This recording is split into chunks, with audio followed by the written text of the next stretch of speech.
The sun turned to blood. The moon turned to blood. Jah open the bottomless pit. Ooh, so, and a great smoke arose out of it. The smoke of the furnace turned your cloud into darkness. Yes, yes, yes, yes. The fire will be burning, and all the wicked will be running. There'll be no time to repent. You got to face the judgment. Yeah, yeah, yeah, yeah, yeah. Go, go, go down, wicked, go, go, go, go down. Yeah. Go, go, go down, go down. The fire will be burning, and all the wicked will be running. There'll be no time to repent.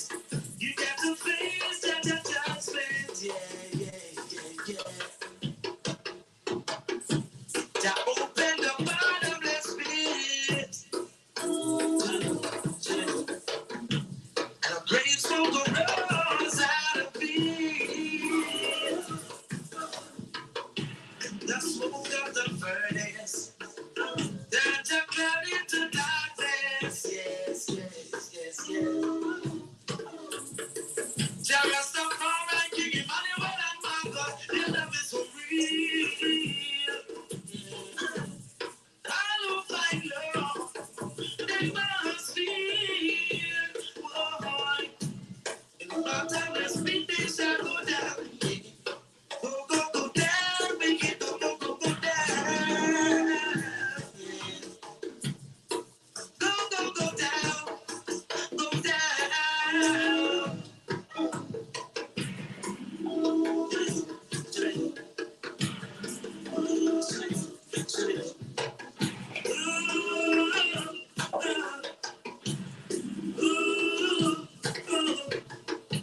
To open the bottomless pit.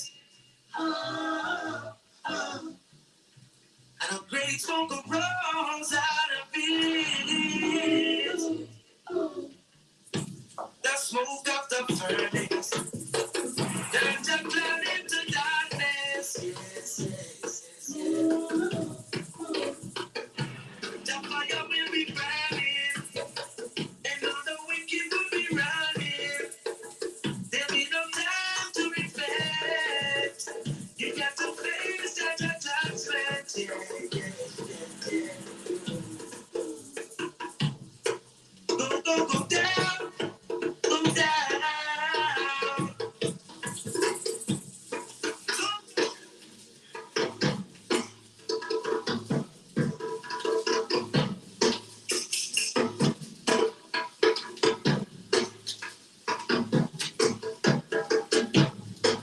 King of flowers and paradise, who goodness fell at never.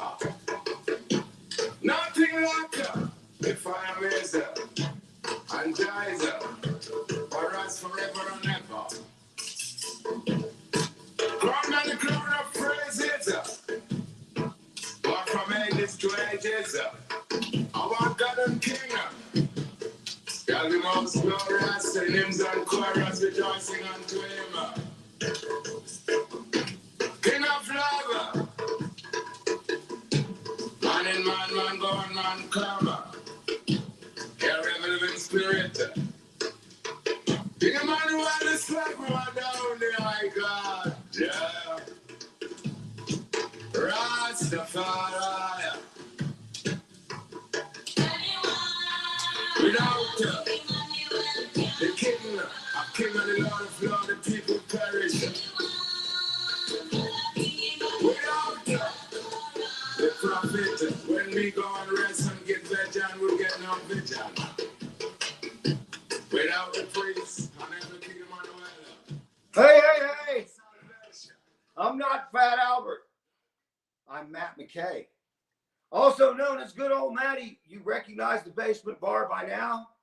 It's the place you come every Friday to pop a top, get your weekend going, and take a step back to get a little sports perspective in a concentrated 15-minute sports and vibes presentation known as The Back Page. It's the little umbrella in the pina colada that is the Rush Hour. ESPN 103.9 FM in Palm Springs, California. And of course, the Basement Bar is high in the hills of Idlewild. And before we get going for real, I forgot last week when I was listing cool people. And how could I have done that? Sun Rock. Cheers.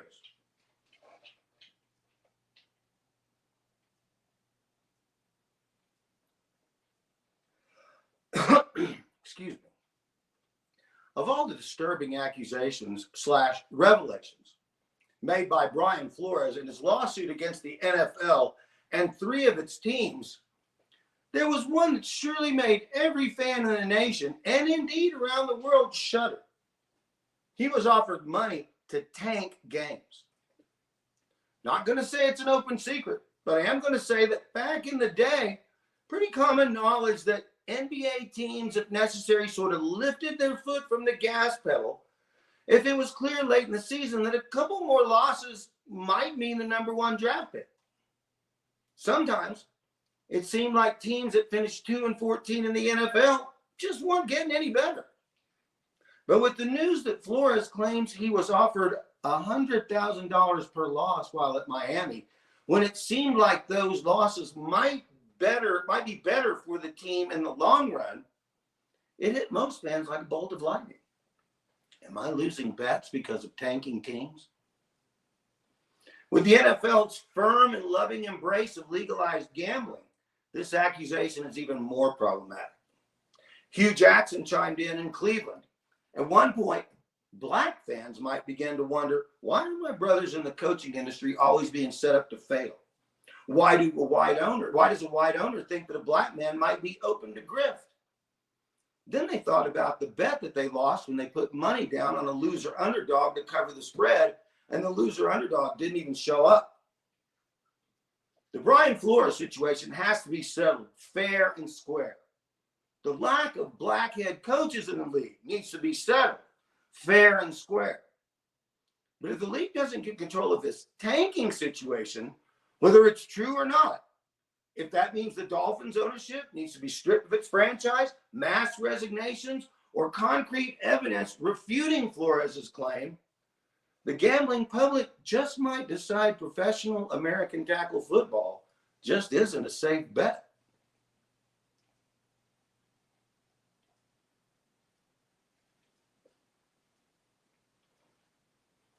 Phil Mickelson, who are you? Are you the good guy that tips large and funds charities? Or are you the selfish guy that's willing to bite the hand that feeds and sell out our democratic values for a few dollars more? Me? Never been a huge Phil Mickelson fan. From the first time I saw what I thought was a disingenuous smile when he was in college to the stories I heard about his behavior in college, suffice to say it hasn't gotten any better. Let me be real clear. I love Mickelson standing around and signing autographs forever. I love when I hear stories of Mickelson tipping a valet $500. I know about his charitable work, the Birdies for the Brain, the STEM Teacher Seminar, and the Special Operations Warrior Foundation that funds scholarships for special ops soldiers killed in the line of duty. Those are great. I also understand Mickelson believes that all players aren't getting what they should from tour television revenues. And I appreciate the union-style mindset that he has, that we can all make more money, all of us players, if we are all together. But the thing is, they're going to make more money than they're already making. It also occurs to me that $100 a birdie could easily be $500 a birdie if he was hardcore serious about charity, since he's made between $800 and $100 million in his career, and another $500 million or so in endorsements. Along with good Phil, you get ugly Phil, who generates headlines like this one that I read this week. Obnoxious greed, the Golf Week headline read. Phil Mickelson said the obnoxious greed of the PGA Tour is leading him to seriously consider other playing opportunities.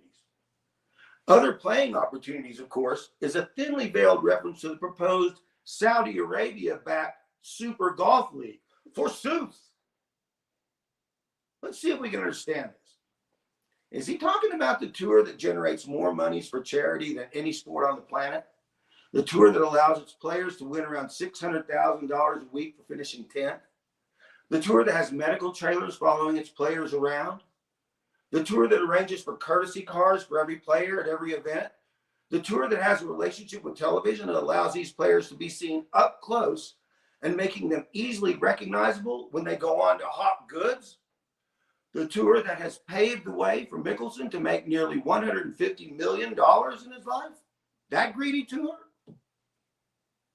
This is the exact reason I'm so down on men's professional golf right now. A player who has more money than he'll ever be able to spend, unless he makes another bad football bet, complaining about the tour's greed. Maybe Mickelson should just move to Saudi Arabia. Maybe they'll give him a special tax exemption. I already know how much he hates contributing to the U.S. and California tax base because he made that a story a few years ago. But I suppose the government's greedy too. Roads and public services are free, right? So why are you tapping Phil's wallet? Unless I've got more money than sense, why do you or I want to support this? Why do you or I want to spend $250 for a weekend pass to watch the most privileged, pampered professional athletes on the planet, I should say, enrich themselves further, unless I too have money burning a hole in my pocket?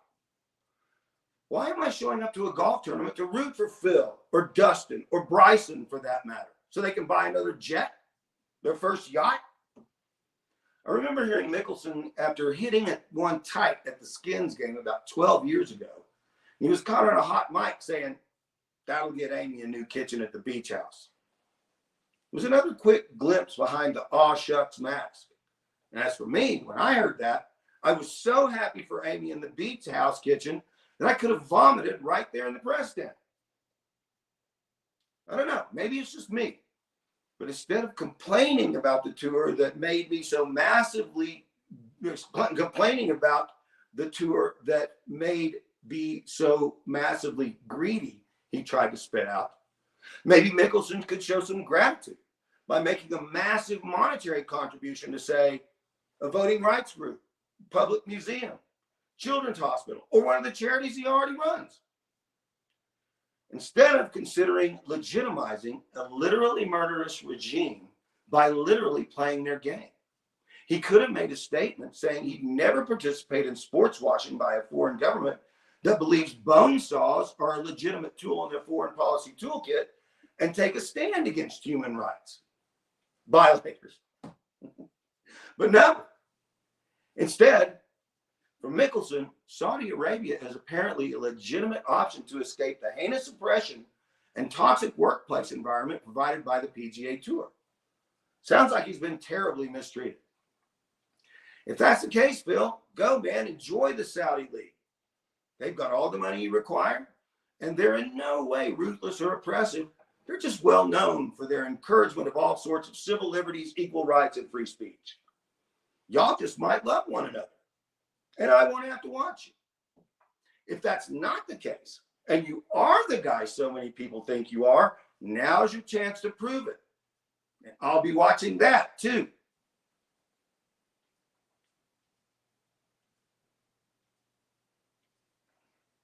Clearly didn't have enough beer before this started.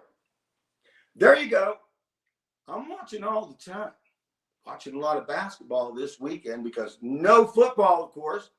And I don't do the Olympics, so I'm ready to drive to the basket and draw the foul this weekend. Also, remember that one day, the college playoff champion will be crowned on this weekend. This has been the Back Page, which is anywhere from 3 weeks to 5 years ahead of its time. It's the product of the Rush Hour, ESPN 103.9 FM in Palm Springs, California. I'm Matt McKay. As always, have a fantastic weekend. Enjoy the hoops. And as always, come on, you Spurs. Don't be greedy. What's the sacrifice? Don't be greedy. Let them satisfy. Oh, yes. Don't be greedy. You must let them satisfy. Whoa. Don't be greedy. You must learn to satisfy. Yes. I do the dog. I do the dog. The Jewish shadow lost his bone. Hey. I do the dog. I do the dog. The Jewish shadow lost his bone. So don't be greedy. You must learn to satisfy. Whoa. Don't be greedy. Let's get to far like girl. Let's go right word. Yeah. Girl, I'm cool breathing. You must learn to satisfy. Girl, I'm cool breathing. You must learn to satisfy. I am on keep out the number one. The girl a hot style two. When they keep out the number two, the girl a hot style three. When I can keep out the number three, the girl a ask I for number four. I'm on to say girl, you too greedy and when I fall right. Along, when they say you're bleeding. Some little girl they say you're bleeding.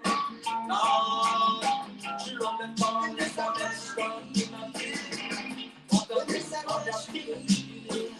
In my life. More than one woman in my life. Every one of them will fight to be my wife. But if they would take their respective place, oh yes, this I would never be a lover's race. Oh Lord, I've got to have love for everyone. Oh yes, only jealousy, just a smile on my plan. Oh Lord, I've got to have love for